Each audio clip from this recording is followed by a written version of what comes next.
گفتگو کا عنوان آئیے اپنے دل کا زنگ دور کریں۔ الحمدللہ رب العالمین والصلاة والسلام علی النبی الکریم وعلى آلہ واصحابہ واتباعہ اجمعین، اما بعد، قال النبی صلی اللہ علیہ وسلم ان هذا القلوب تصدأ كما يصدأ الحديد اذا اصابه الماء، قیل یا رسول اللہ وما جلاؤها؟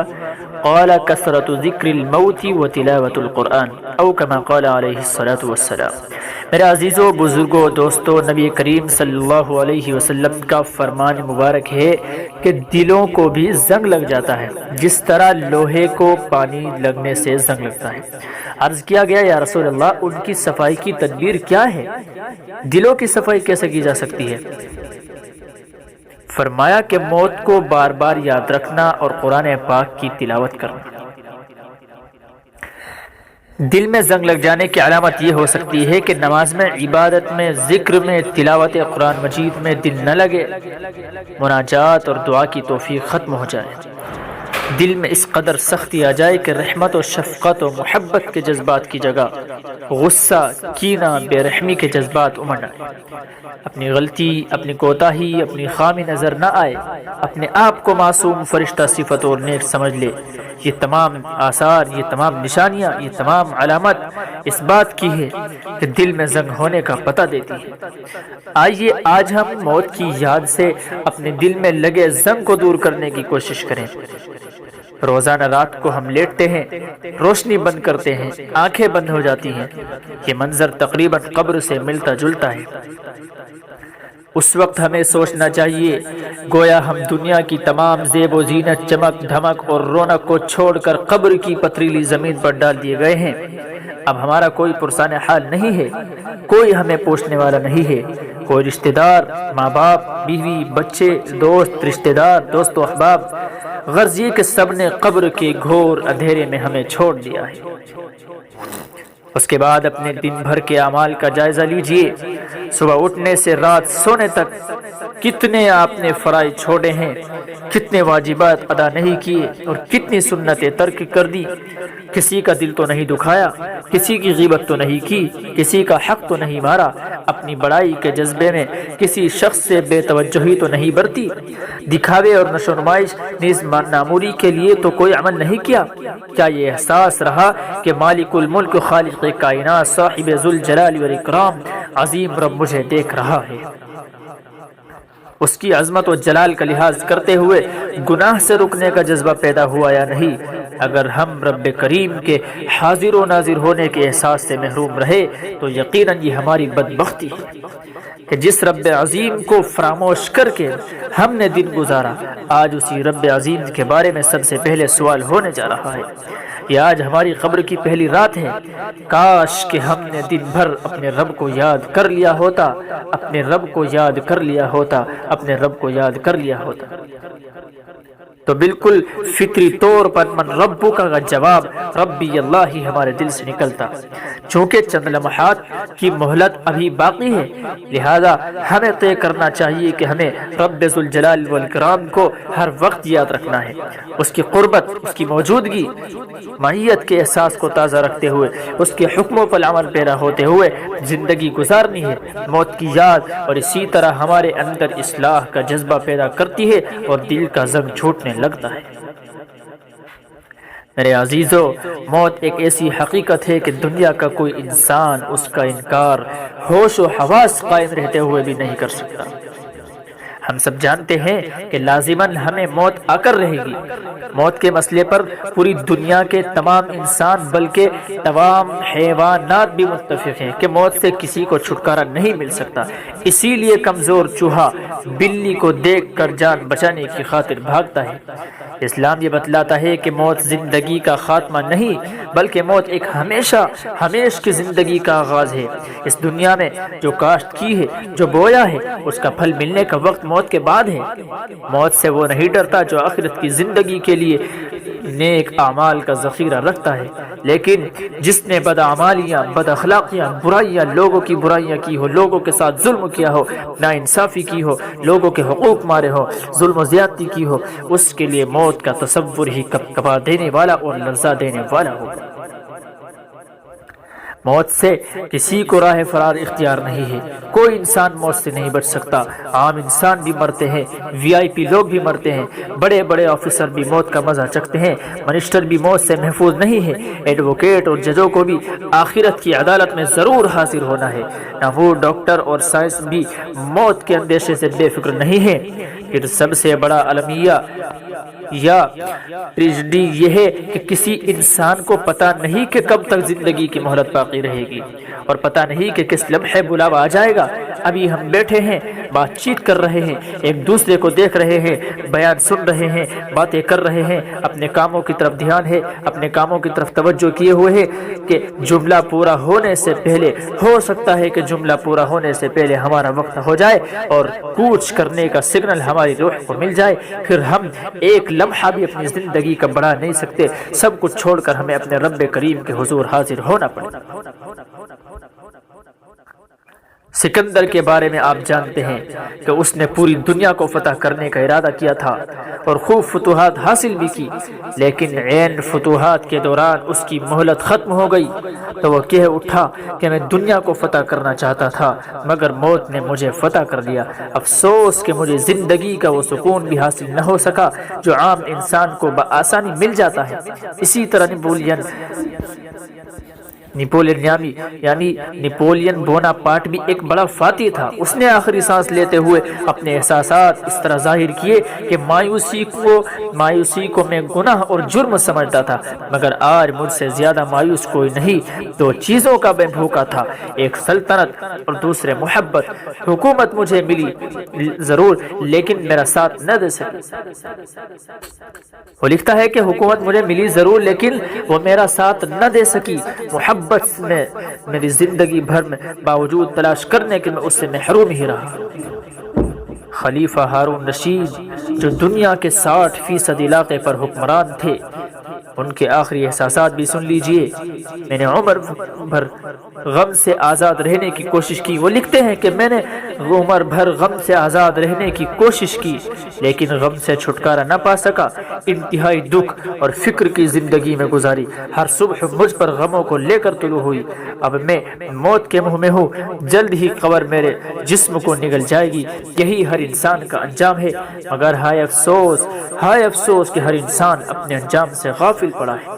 عباسی خلیفہ منصور نے داعی اجل کو لبیک کہتے ہوئے اپنے جذبات کا اظہار کرتے ہوئے یوں کہا تھا کہ اگر مجھے کچھ دن کی اور مہلت ملتی تو میں اس حکومت کو آگ لگا دیتا جس نے مجھے بار بار سچائی سے باز رکھا۔ حقیقت یہ ہے کہ ایک نیکی اس ساری حکومت سے بہتر ہے، مگر یہ بات مجھے اب معلوم ہوئی جب موت نے مجھے اپنے چنگل میں جکڑ لیا ہے۔ میرے عزیزو، دنیا کے کامیاب ترین سمجھے جانے والے انسانوں کے یہ احساسات سمجھنے کے لیے ہمارے لیے کافی ہیں کہ زندگی بھر ہمیں عمل کو جو موقع ملا ہے اس کا ایک ایک سیکنڈ نہایت ہی قیمتی ہے۔ ایک ایک لمحہ بڑا قیمتی ہے۔ اسے ضائع کرنے کے بعد عین سکرات کے عالم میں پچھتاوا بے سود ہے۔ موت ایک سنگین حقیقت ہے اور ہماری یہ زندگی پانی کے بلبلے کی طرح بے حقیقت ہے۔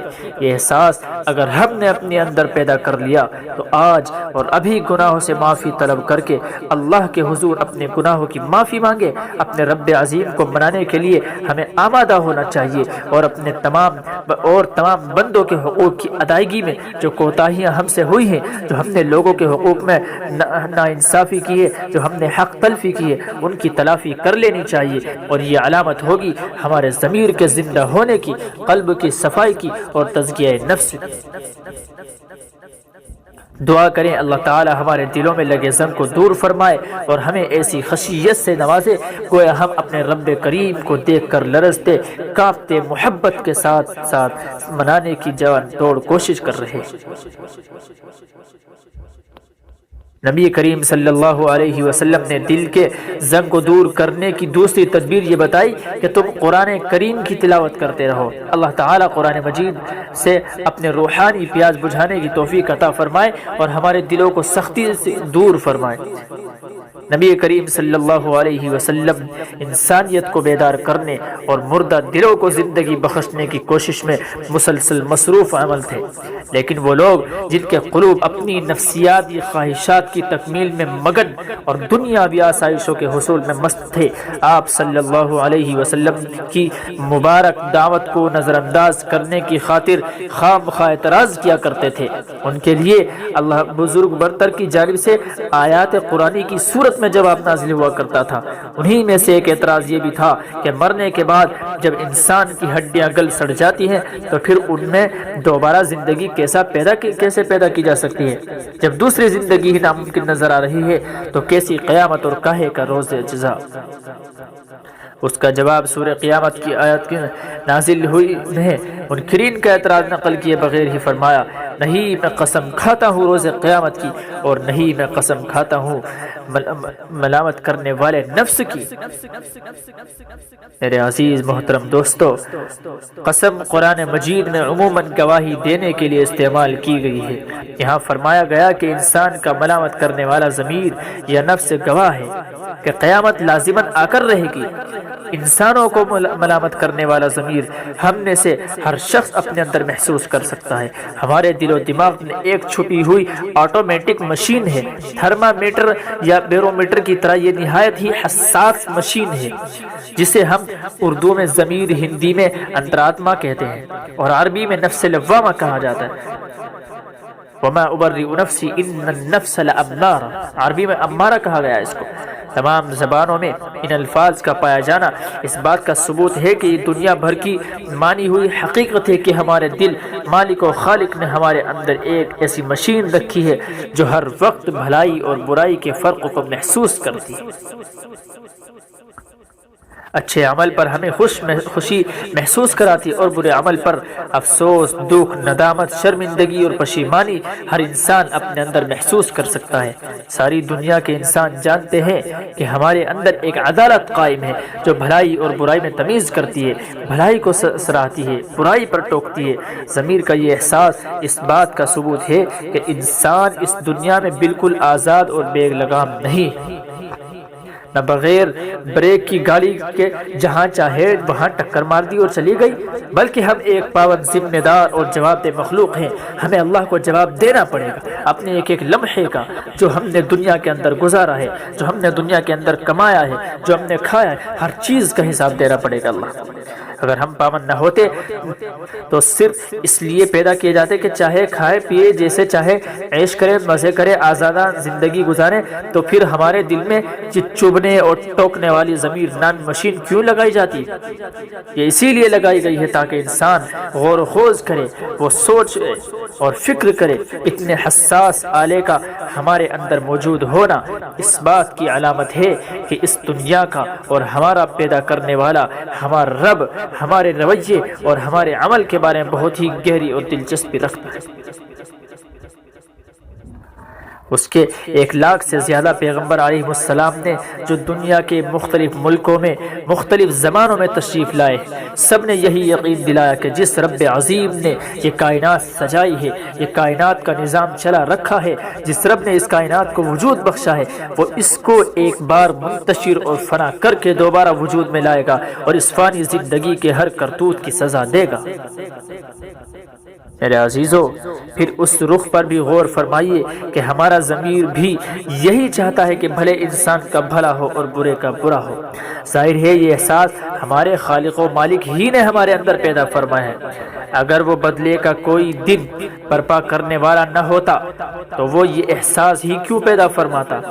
پھر اس پر بھی غور کیجئے، اللہ تبارک و تعالی نے دنیا کی کوئی چیز بے مقصد، بیکار اور فالتو پیدا نہیں فرمائی ہے، اور ہم دیکھتے ہیں کہ انسان کو اس دنیا میں نہ ہر نیکی کا بدلہ پاتا ہے اور نہ ہر نیکی کی سزا پاتی، اس لیے کہ انصاف کا عمل پیدا کرنے کے لیے مرنے کے بعد آخرت کی زندگی لازمی اور ناگزیر محسوس ہوتی ہے۔